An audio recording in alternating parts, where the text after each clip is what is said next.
There are 7 stupid mistakes people make regarding their health. Number 1, getting the wrong advice and then accepting that advice as a fact. You go to the doctor and they might ask you about what you're taking, and you say, I'm taking these vitamins, I'm taking magnesium, etc. And they're going to just kind of go, oh, you don't need that. You can get that from your diet.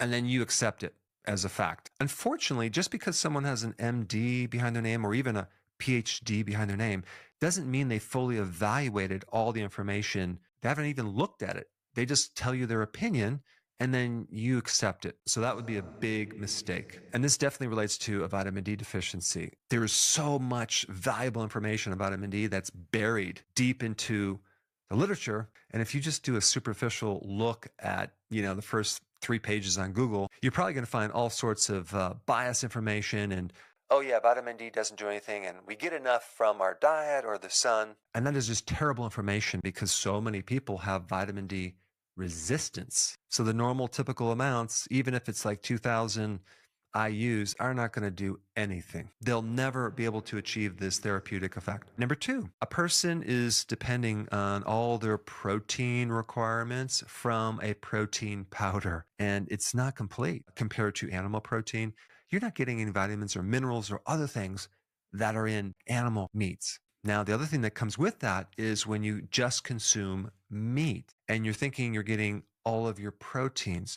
Did you realize that out of all the proteins in your body, 30% is collagen? There's not a lot of collagen in meat. Now, if you eat a tender steak, for example, you're only getting like 1 to 2% collagen.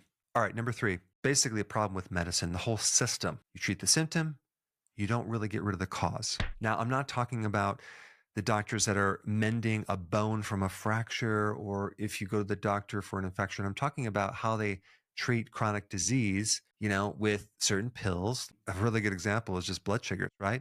So normally you should have a certain amount of normal blood sugar. Even if you do eat carbs, this hormone called insulin comes in there, takes the sugar out of the blood so you can have normal blood sugars. So yes, that whole system of medicine is really stupid. So the next time you're at your doctor, ask him, is there going to be any point in this treatment program that I'm going to come off the medication because the medication fixed it? All right, number 4, the hyper focus on reducing your salt content for high blood pressure. I mean, in nutrition science, you need like twice as much potassium to sodium as far as the ratios. I mean, it would probably be better if you had 4 times the potassium to the sodium. So instead of focusing on lowering your sodium, which is going to create weakness and other problems, why not increase the potassium? And if someone really were to evaluate what potassium does to your arteries, it keeps them flexible. All right, number 5, having this idea that unsaturated fats are somehow healthier than saturated fats. And I'm talking about these unsaturated fats, the heart-healthy unsaturated fats. It is highly refined and it's in pretty much every single junk food, which is called ultra-processed foods. And yes, it might lower your cholesterol a little bit, but what about all the other damage that it can do? And I'm talking about like rusting out the inside of your arteries, creating inflammation, etc. All right, number 6, this idea that red meat is junk food. We've been eating red meat for a very long time. It still retains all the vitamins, the minerals, the other stuff that's in there that can help you. And yes, there's different levels of processed meat, but to lump in the red meat with the processed meat and even, state that they are both the same as far as causing cancer is stupid, because red meat is one of the most healing things that you can consume, especially for gut health. In fact, it was the thing that actually turned me around just within probably minutes. I remember years ago when I was a junk food junkie, and then I just started to consume red meat for breakfast, and it was like a miracle overnight. I just felt like the brain fog went away. I started feeling better. All right, and number 7, reading nutrition facts. This, unfortunately, is a very stupid mistake, because if you actually started reading the nutrition facts, you're going to be shocked. It's very confusing when you focus on the nutritional facts through up here, all these numbers right here. I mean, it gives you some data, but you really can't tell what's going on unless you read the ingredients. And of course, the first one is sugars, okay? And of course, they have sugars hidden as other words like high fructose corn syrup, things like that. And that's number 1. And number 2 is all the seed oils like corn oil, canola, soy oil, cottonseed oil. But number 3, starch. Starch is really the hidden sugar that people don't talk about. Let's take, for example, this product right here. If you look at the total carbohydrate, and this is actually very interesting, 16 grams of carbohydrate. Guess how much sugar is in here? 0.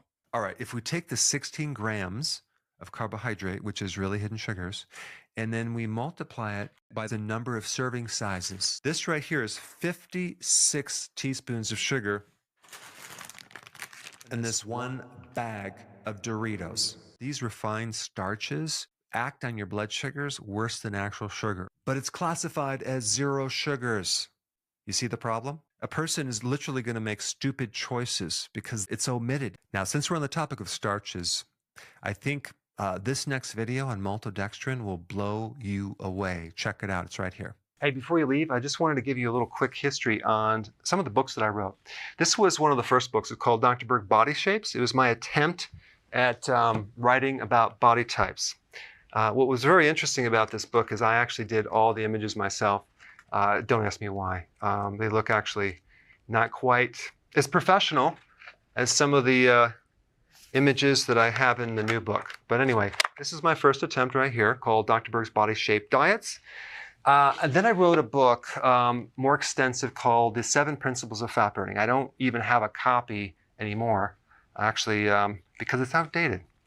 The next book, I put about 1,000 hours into this one right here called The New Body Type Guide. Major updates on the body types. I put a lot of energy into this. It has professional images, graphics, all sorts of things. Now, the problem with this book is it doesn't really describe what this is really about. Body types are only a small portion of what's in this book. And that's why I changed the name to the Healthy Keto Plan, okay? If you happen to have this book, you don't really need this book because there's some only very, very minor updates. But if you don't have this, you need to get this one right here. This book goes into every single detail that you would ever want to know about. It goes into the 7 principles of fat burning. It goes into hormones, the body types, the basic keto plan. It goes into intermittent fasting.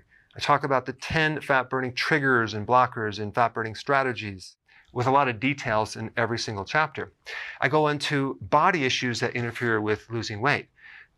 There's very few people that just have a weight problem. They have a lot of body issues, whether it's sleeping problems, stress problems, inflammation, menopause. I cover that extensively in this book.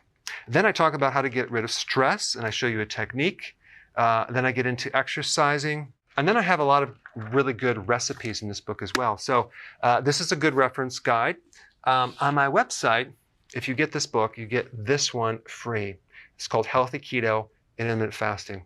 This is the shortcut, quick guide to this book.